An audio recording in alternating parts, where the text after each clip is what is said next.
ஐயா, உங்களுடைய உடன் படித்த நண்பர்கள் அவங்களோட தொடர்பில் இருக்கீங்களா? கிராமத்து நண்பர்களோட? இருக்கையா இருக்கையா நல்லா இருக்கேன். அந்த சிறை வாழ்க்கை தொடர்பாக நீங்கள் கேட்டீங்க இல்லையா? அது ஒரு நல்ல முறையிலே ஒரு யோகாசனம் கொள்வதன் வழியாகவும், நூலகத்தை பயன்படுத்திக் கொள்வதன் வழியாகவும், நடைபயிற்சி செய்வதன் வழியாகவும் நிறைய நூல்களை எல்லாம் படிப்பதற்கு ஒரு அரிய வாய்ப்பாக அதை மாங்குயில் கூவிடும் பூஞ்சோலை என்னை மாட்ட நினைக்கும் சிறைச்சாலை என்ற வகையில் அதை மாற்றிக்கொண்டு, அது துன்பமாக இருந்தால் கூட, ஏன்னா குடும்ப உறவையெல்லாம் தவிர்த்து விட வேண்டும், தவிர்க்க வேண்டியிருக்கும், மனைவி மக்களை தொடர்ந்து இருக்க வேண்டும். அவருடைய எல்லா மிக கடினமான வேலை. சிறைங்கிறது வாழ்க்கையை தனிமைப்படுத்துதல் தான். அந்த வகையில் அதை நாம் நம்முடைய மனதுக்கு தகுந்தமாக நிகழ்ச்சியை மாற்றிக்கொண்டு நாம் அவற்றை மன மகிழ்ச்சியாக வைத்து கொண்டு இருந்தோம். அதேமாதிரி நம்ம நண்பர்கள்லாம் நிறைய பேர், நான் ஆசிரியர் பயிற்சி முடித்த வகையிலே நல்ல நண்பர்கள்லாம் நல்லா நிறைய பேர் இருந்திருக்காங்க. அவங்களாம் ஆசிரியர் பணிக்கு போயிட்டாங்க. நான் ஆசிரியர் பணிக்கு போகாமல் பாரத மிகுமன் தொழிலகத்தில் எழுத்தராக சேர்ந்த 75 சேர்ந்தேன். நான் அதில் 13 ஆண்டு காலம் 14 ஆண்டு காலம் ஏறத்தாழ பணி செய்து 88 இந்த வழக்கினாலே எனக்கு தண்டனை கிடைத்ததுனால நான் அது சிறை வாழ்க்கை போகின்றதுனால அது பணியை நீக்கம் செய்யப்பட்டேன். அதுக்கு பின்னாடி நான் பல்வேறு வகையான ஐயாவோட பாவல் ஐயாவோட அச்சகத்தில் கொஞ்சம் சில ஆண்டுகள், அப்புறம் கோவையில் சில ஆண்டுகள், திருப்பூரில் சில ஆண்டுகள் அங்கே எல்லாம் பணியாற்றி கொண்டு இருந்தேன்.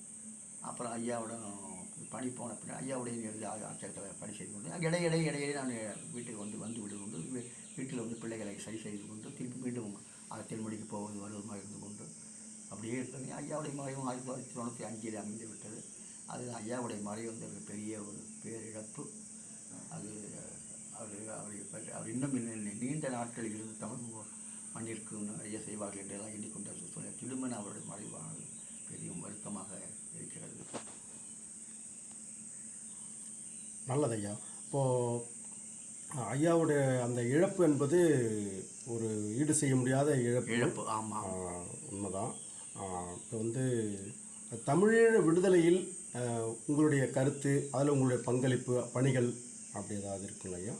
நிறைய சொல்லலாம். தமிழீழ விடுதலையை பற்றி எனக்கு பொதுவாகவே என்னுடைய தந்தையார் அந்த இலங்கைக்கு இப்போ இந்த கனியம் பார்ப்பதற்காக இலங்கையில் உள்ள மலை நாடுகளுக்கு நுவரெலியா, கண்டி, மற்ற அந்த மலையக பகுதிகளுக்கு போயிட்டு வந்ததாக சொல்வார். ஏன்னா எங்கள் ஊரில் உள்ள மக்கள் அல்லது எங்கள் பக்கத்து ஊரில் உள்ள மக்கள்லாம் அப்படி கல்வி அறிவு இல்லாத மக்கள்லாம் என்னுடைய தந்தையாற்றை தான் கடிதம் எழுதி போடுவாங்க. அந்த வகையில் அப்பா தான் மடல்கள் வாங்கி அந்த கடிதம் எழுதி அங்கே இலங்கைக்கு போடுவார். அதேமாதிரி இலங்கையிலிருந்து வருகின்ற மடல்களையும் அப்பா தான் படித்து காண்பிப்பார். அதுபோன்று பல்வேறு அன்பர்களுக்கு அந்த எங்கள் ஊர் மக்களுக்கெல்லாம் அவர் இந்த கடவுச்சீட்டு என்று சொல்கிறோம் இல்லையா, விசா, பாஸ்போர்ட்டு இவையெல்லாம் அந்த நாட்டுக்கு எழுதி போட்டு வாங்கி தருவதில் திருச்சியில் உள்ள பாஸ்போர்ட் அலுவலகம் என்று சொல்லுவாங்களே, அதில் வாங்கி தருவதில் ஆக எனக்கு நான் அதை பற்றி அறிந்திருந்தேன்.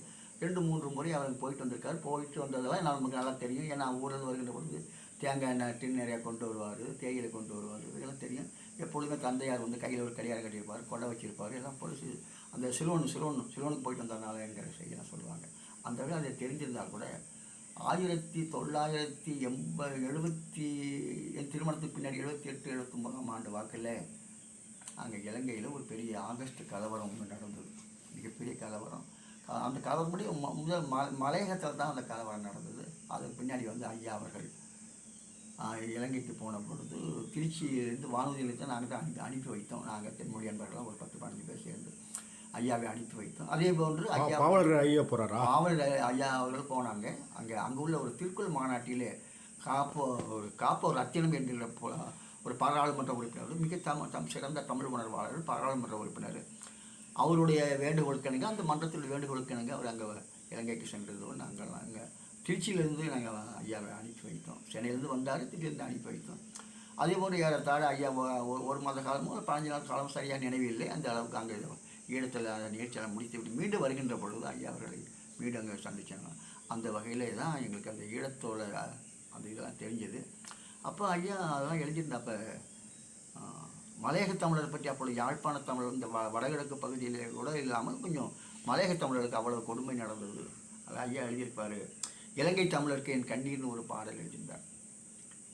அது பாடலில் ஒரு வரி வரும், குலை குலையாக பூத்த குலமே செந்தமிழ் பூக்காடே விலை அடிமரம் தமிழ் நிலம்தான், ஆனாலும் மரத்தின் பேரில் குடிகொள்ளும் மாரியன்தான் கொடுநாகம் என்றெல்லாம் அந்த பாட்டு எழுதியது. அவருடைய குடிப்பது குழம்பி கொய்வது குழம்பி கொட்டை, குடிப்பது பச்சை தண்ணீர். அங்கே உடம்புல பூரா அங்கே ரத்தம் எல்லாம் இதாக இருந்து ரத்தங்களாக மாறிடுச்சு எல்லாம் இருந்து ஐயா அவர்கள் ஒரு பாடல் இருந்தது. அப்பொழுது அந்த இலங்கை தமிழர்கள் மேலே இந்த அளவுக்கு ஒரு வன்மம் இன்னொரு இனத்தால் நடைபெறுகிறது என்பது தான் நாங்கள் முழுமையாக ஐயாவுடைய பொது சொற்பொழிவின் வழியாகவும் அவர் சென்று வந்த இதழ்கள் வழியாகவும் நிறைய அறிய நேர்ந்தது. அது அப்படியே அப்படி பெரிய அடக்குமுறை அதிகமாக இளைஞர்கள் எல்லாம் வேறு வழி இல்லாமல் வீறு கொண்டு எழுகின்ற பொழுது அங்கே யாழ்ப்பாணத்தில் எழுகின்ற பொழுது அவர் இளைஞர்கள் எல்லாம் அவர் தன்னந்தனியாக எழுந்து குழுவாக சேர்ந்து பின்பு போராடி அவர்கள் அந்த அரசை எதிர்க்கின்ற வகையில் பல்வேறு சிறு சிறு முயற்சிகள் எல்லாம் செய்தார்கள். பெரிய அளவிலே முயற்சியும் வெற்றி பெறுகிற நிலைகள்லாம் பல்வேறு நிலையெல்லாம் இருந்தது. வெற்றியும் தோல்வியும் மாறி மாறி வந்து கொண்டிருந்தது. அந்த வகையிலே அந்த இலங்கை தமிழருடைய பல்வேறு பிரிவுகளை நம்ம எல்லாமே மக்கள் தமிழீழ மக்கள் விடுதலை கழகம் என்ற பிளாட் என்ற அமைப்பும், புலிகள் என்ற அமைப்பும், எரோஸ் என்ற அமைப்பும், இபிஆர்லாம் நமக்கு தொடர்பில் இருந்தாங்க. அதே மாதிரி பல்வேறு அமைப்புகளை நம்மகிட்ட வந்து திருச்சியில் இருந்த பொழுது தொடர்பு கொண்டிருக்காங்க. அது பிரபாகரன் நம்மளோட தொடர்பில் இருந்தாரா எனக்கு சரியாக நினைவில்லை. ஆனால் முகுந்தன் உமா மகேஸ்வரன் சொல்லிக்கிற தமிழீழ விடுதலை கழகம் பிளாட் வந்து நம்ம தொடர்பு இருந்தார். அவரை வைத்துக்கொண்டு நிறைய கண்காட்சிகள் நிறைய நடத்தணும். திருவரம்பூரில், திருச்சி நகரத்தில் அது ஒரு நிகழ்ச்சி நடத்தணும். நிறைய அது தண்டல் செய்து துணிமணிகள் ஒரு 40 மூட்டை துணி, 10 மூட்டை அரிசி, ஏறத்தாழ 13,600 வாக்கிற பணங்களை தாண்டி வந்து கொடுத்தோம். அந்த தமிழீழ மாணவர்கள் வழியாக அதெல்லாம் இலக்கிய சேர்ந்தது. அந்த வகையில் எங்களுடைய பிஹெச்எல் என்கிற அந்த தொழிற்சாலை இருந்து கொண்டு நண்பர்கள் மகிழ்நன், இமயவரம்பன், இளங்கோவன் போன்ற நண்பர்களை இணையாக வைத்து கொண்டு அவர்கள் வழியாக தானி ஆட்டோ வழியாக ஏறி பாடல் பாடிக்கொண்டு அங்கே தெருவாக பாடல் பாடிக்கொண்டு அங்கே கிடைக்கின்ற துணிமணிகள், காசுகள், சில்லறைகள், அது பணங்கள், காசுகள், அரிசிகள் இவையெல்லாம் வாங்கி அவர்களுக்காக செய்தாங்க ஐயா. அந்த வகையில் எங்களுக்கு பெரிய அறிமுகமானது. அப்புறம் பல்வேறு இயக்கங்கள் நமக்கு அறிமுகமானது. அதன் பின்பு நிறைய கூட்டங்கள்லாம் நிறைய அங்கங்கே நிறைய நடந்தது. எல்லாவற்றையும் கலந்து கொள்வோம். அதனுடைய பின்பு அதோட எழுச்சி அதிகமாக தமிழீழ விடுதலை வருகின்ற பொழுது அதன் தொடர்பாக இது ஒரு பொய்யான பிரச்சாரத்தை வந்து இந்திய அரசு வந்து தமிழ் மக்களுக்கு நாங்கள் நல்லது தான் செய்கிறோம் என்று சொல்லிக்கொண்டு தமிழீழ மக்களுக்கு நிறைய கொடுமை செய்தது இந்த இந்திய அரசு. அதன் வெளிப்படையாக நம்முடைய எழுந்திருந்த சில இளைஞர்கள், நண்பர்கள், தமிழிளைஞர் பேரவை என்ற அமைப்பினர், தமிழீழ விடுதலை பேரவை என்ற அமைப்பினர் சேர்ந்து அங்கே ஒரு கொடைக்கானல் தொலைக்காட்சியிலே ஒரு தாக்கம் நடத்த வேண்டும், ஒரு பொய்யான பிரச்சாரம் நடந்து கொண்டிருக்கின்றது, பொய்யான பரப்புரை செய்திருந்தார்கள். அந்த வகையிலே ஏதோ ஒரு வகையில் எம்மையும் சேர்த்திருந்து என்னை சிறைப்பிடித்து, காவல்துறை சிறைப்பிடித்து என்னை சிறைக்கு அனுப்பியது. அந்த வகையிலே அதுக்கு பின்னாடி அந்த வழக்குக்கு உங்களுக்கு சம்மந்தம், அந்த நிகழ்ச்சிக்கு உங்களுக்கு சம்மந்தம் இல்லை? நிகழ்ச்சிக்கு எனக்கு சம்மந்தம் இல்லை. ஆனால் வேறு தொடர்புகள், வேறு சில தொடர்புகள் இருந்ததுனால தொடர்பு இல்லாமலே இல்லை சொல்ல முடியாது. அந்த நிகழ்ச்சியில் தொடர்பு இல்லையில வேறு வகையில் இருந்தது. அவைகளாம் ஏதோ ஒரு வகையில் அவங்க எடுத்து இந்த செய்தியிலே அவங்க கோர்த்து இணைச்சி போட்டுட்டாங்க. ஆனாலும் அவர்களுக்கு ஈழ போராட்டம் நடக்கின்ற வரையில் நம்ம அவர்களுடைய செய்திகளை தான் மக்கள் மத்தியில் பரப்பிக்கொண்டும் பேசிக்கொண்டும் எழுதிக்கொண்டும் அங்கே பாடலாம் பாடிக்கொண்டு நிறைய பாடலில் போகின்ற கூட்டத்தான். அப்பொழுது நெஞ்சை ஊருக்குதடா எம் நினைவை கருக்குதடா, நெஞ்சை ஊருக்குதடா இந்த பஞ்சை படுதன பஞ்சை தமிழினும் பைந்தமிழ் தாகினும் அஞ்சி வாழும் நிலை நெஞ்சை ஊருக்குதடா, குலைக்குள் வெயர்த்ததடா பெரும் குடற்குள் சீலிர்த்ததடா, படுகொலைக்கும் பூலைக்குமாய் அழைக்கப்பட்டே உயிர் கொற்ற தமிழினம் சற்றப்படு நிலை நெஞ்சை ஊருக்குதடா. இது போன்ற பாடல்களெல்லாம் மேடைதோறும் பாடி மக்களுக்கு ஒரு ஈழத்தமிழரை பற்றி ஒரு இறக்கமான உணர்வு தோன்றுவதற்காக என்னுடைய பயணம் அமைந்தது. ஐயா, அந்த இலங்கை தமிழர்களுக்கு ஆதரவாக பேசினாலே சிறை என்கின்ற ஒரு நிலை இருந்தது. அதற்கு ஐயா வந்து இதோ நான் ஒருவன் இங்கு இருக்கின்றேன் ஒரு பாடல் ஒன்று பாடியிருப்பார். அந்த பாடல் உங்களுக்கு நினைவு இருக்குதுங்களா ஐயா? இருக்குங்க ஐயா. அந்த அப்பொழுது ஐயாவுடைய உள்ளத்தில் உள்ளது தான் வெளிப்படும். அது உண்மையான பாவலனுக்கு, உண்மையான ஒரு கவிஞனுக்கு, உண்மையான ஒரு உள்ளூர் ஒரு போராளிக்கு அந்த வகையில் ஒரு போலித்தனமாக இல்லாமல் உண்மையான உணர்வோடு ஐயா அவர்கள் அந்த விடுதலை உணர்வு, தமிழீழம் விடுதலை கட்டாயம் பெற வேண்டும், எந்த வகையில் அது எந்த வகையில் மாற்றிக்கொள்ளக்கூடாது என்கிற நிலையிலே அமுதலிங்கனாருக்கே அவர் ஐயா அவர்கள் ஒரு ஒரு கடும் எதிர்ப்பு தெரிவித்து தமிழீழ விடுதலையை கைவிட்டால் நமக்கு வேறு வழியே இல்லை என்று என்றார். அப்பொழுது அதே நாட்டில் உலக நாடுகளில் பாலஸ்தீனத்தெல்லாம் நிறையா அந்த அமெரிக்கா போன்ற நாடுகள்லாம் குரல் கொடுத்த பொழுது இந்த இலங்கைக்கு இந்த இந்திய அரசு கூட குரல் கொடுக்காமல் ஐயாவுக்கு பெரும் வருத்தமாக இருந்தது. அப்பொழுது கடும் சிறை, தடா சிறை, பொடா சிறைகளெல்லாம் இருந்தபொழுது ஐயா அவர் பல்வேறு சிறைகளை கண்டவர் இருந்தார். மீண்டும் அவர் வந்து எந்த இதுக்கும் சிறைக்கு அஞ்சாமல் அவர் ஒரு பாடல் எழுதினார். என்னை என்ன தலைப்பு, இதோ நான் ஒருவன் இங்கிருக்கின்றேன், என்னை சரி செய்யணும் செய்க, ஈழத்தமிழரை ஆதரிக்கின்றேன், தலை கொய்யினும் கொய்க என்றெல்லாம் ஒரு பாட்டை அவர் எழுதினார். முழுமையாக பாட தெரியவில்லை என்றாலும் அந்த பாட்டை வந்து நிறைய அளவில் ஐயாவுடைய துணிச்சல், அதாவது ஈழத் தமிழரை ஆதரிக்கின்றேன், என் தலை கொய்யினும் கொய்க, ஆடும் சதை நரம்பு எல்லாம் என்னுடைய இனம் அழிகின்ற பொழுது நான் இப்படி பார்த்து கொண்டு இருப்பேன் என்று சொல்லுவேன். உலக நாடுகள் பாலஸ்தீனத்துக்கு ஆதரவு கொடுக்கின்ற பொழுது இந்த இலங்கை தமிழரை புறக்கணிக்கிற காரணம் என்னவென்றால் அவர் எழுதினார். அதே மாதிரி என்னை வெறுத்தாலும் என்னை சிதைத்தாலும் ஏற்றுள்ள கொள்கைக்கு உயிர் தருவேன், ஒரு திணையள வேணும் துணை வருவோரை தீந்தமிழால் என்னை இழுத்திடுவேன் என்னெல்லாம் பாடல் பாடியிருக்காரு ஐயா. ஐயா, நீ பெருஞ்சித்தினர் பாடலில் நிறைய தொடர்ச்சியாக வந்து உலகம் முழுக்க கொண்டு போய் சேர்த்துட்ருக்கிறீங்க. அவருடைய பாடல்களே நீங்கள் உங்களுக்கு ரொம்ப பிடிச்ச பாடலாம் எதாச்சும் சொல்லுங்கள். அவர் பாடல் அவர் தொடாத துறையே இல்லைங்கய்யா. பாவேந்தர் எப்படி சிறந்த ஒரு ஆளுமை வாய்ந்த தமிழ் பாவலராக விளங்கினாரோ அதே அளவில் இன்னும் அதே போன்று இன்னும் அதிக வீச்சோடு தமிழ் மொழி, இனம், நாடு, பொதுமை, காதல், இயற்கை, மதம், கடவுள் பொருட்கள் எல்லா வகையான இலக்கியங்கள் படைத்திருக்கிறார். நிறைய இலக்கியங்கள் படைத்திருக்கிறார், நிறைய பாடல்கள் எழுதியிருக்கிறார். அந்த வகையில் எல்லா பாடலும் அவர் எழுதியுள்ள பாடல் வந்து உணர்ச்சி வயப்பட்டிருக்கும். அந்த வகையில் பாவேந்தர் கூட பாவலர் ஒரு பாடல் சொல்லியிருப்பார்.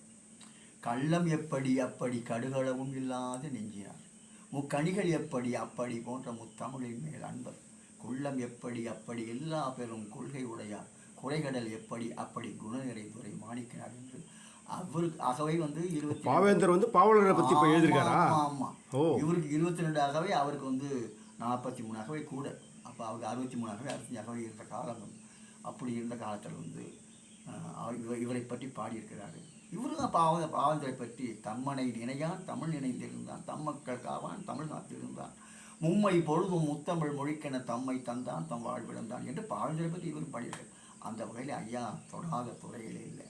அது குறிப்பாக நான் பாடுகிற பாட்டு வந்து ஒரு பொதுமை சார்ந்த பாடல்.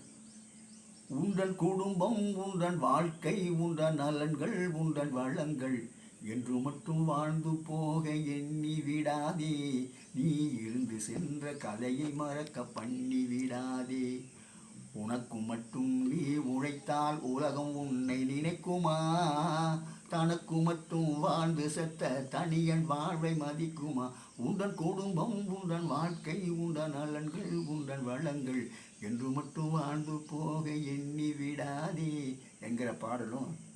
அது தமிழன் வந்து எந்த நிலையில் இருந்தால் இருந்துட்டு போகலாம், எந்த கட்சியில் வேணால் இருந்துட்டு போகணும், தமிழ் ஒன்று ஒன்றே அவர்கள் அடிப்படையாக வைத்துக் கொண்டு இந்த இனத்திற்காக பாடுபட வேண்டும் என்று ஒரு பாடல் எழுதியிருக்காரு.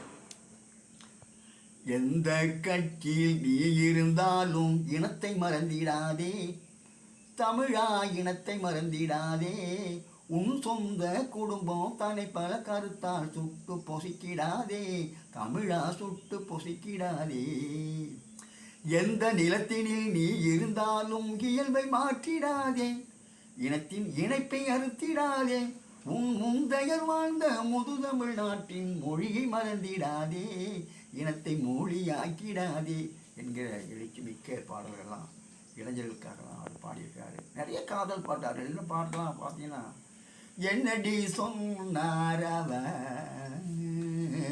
தோழி, என்னடி சொன்னாரவ, தன்னடி பெயராமல் இருப்பவர்க்கே இந்த தையலை பற்றி நீ சொல்லிட சொல்லிட, என்னடி சொன்னாரவன், ஊமையன் கண்ட கனவது போலவே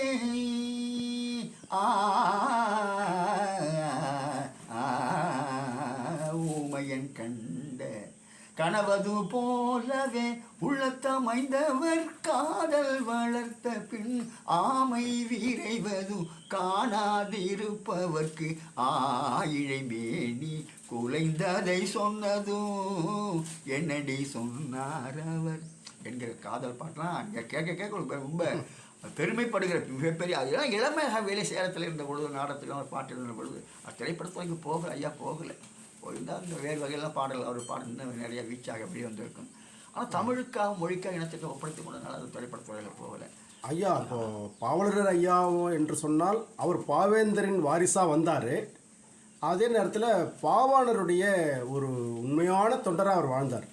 பாவாணருடன் உங்களுக்கு ஏதாவது அனுபவம் இருக்கா? பாவலர் ஐயா பாவாணர் அவர்களை இணைத்து உங்களுக்கு உங்களுடைய அனுபவங்கள் கருத்துக்கள் ஏதாவது வச்சு? ஐயா தொடக்கத்தில் நான் தென்மொழி பார்த்த பொழுது நான் 2 பேருமே ஒருவரே என்று எண்ணிக்கொண்டிருந்தேன்.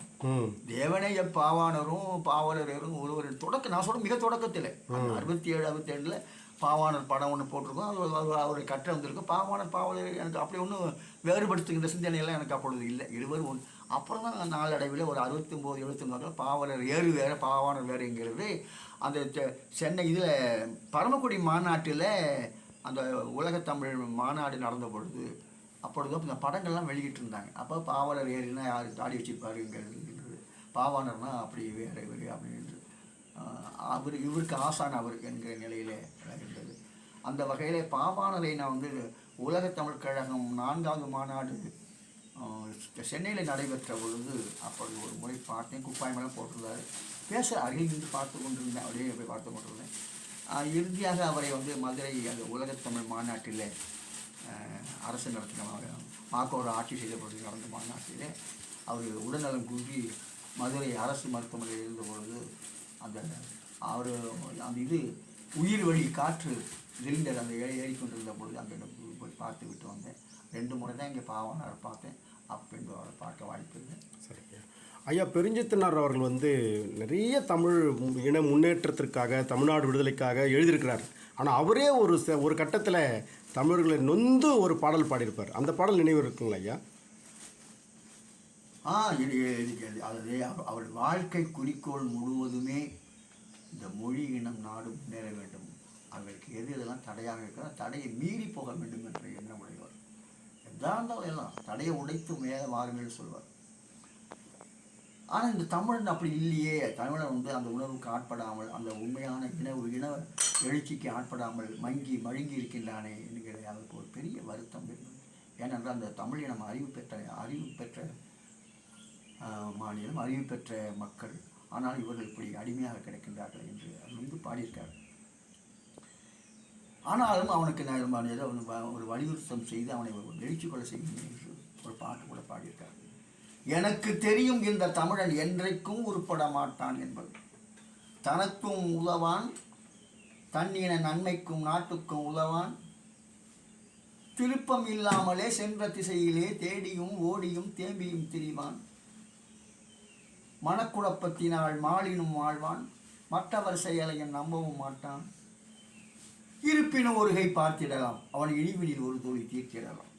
எனக்கு தெரியும் இந்த தமிழன் என்றைக்கும் தெரிந்திட மாட்டான் என்பது. மனக்குழப்பத்தில் மாழ்வினும் வாழ்வான், பழங்காசுக்கும் தன்னை மற்றவர் இனத்துக்கே பல்லிழிப்பு காட்டி பணங்காசுக்கும் தன்னை இழப்பான் என்றெல்லாம் அவர் பாடியிருக்காங்க ஐயா. நிறைய தமிழ் எழுச்சி ஊட்டுகின்ற பாடல் ஏராளமாக. என்மொழி எண்ணினம் எந்நாடு நரிகளில் எதனையும் பெரிதென எண்ண மாட்டேன், வேறு எவரையும் புகழ்ந்தோரை சொல்ல மாட்டேன், வரும் புன்மொழி பழியுரை துன்பங்கள் யாவையும் பொருட்டென மதித்துடன் கொள்ள மாட்டேன், இந்த பூட்கையில் ஓரடி தள்ள மாட்டேன், கண்ணிலும் கருத்திலும் காதிலும் உயிர்க்கின்ற கருத்திலும் வெளிவதும் தமிழேதான், என் கவலைக்கும் கரணியும் அதுவேதான், ஊழம் எண்ணியும் எழுதியும் எடுத்தெடுத்து இயம்பியும் இன்புரை செய்வதும் அதுவேதான் சொல்லிட்டு அவரோட வாழ்க்கை குறிக்கோளாக என்ன சொல்றாரு.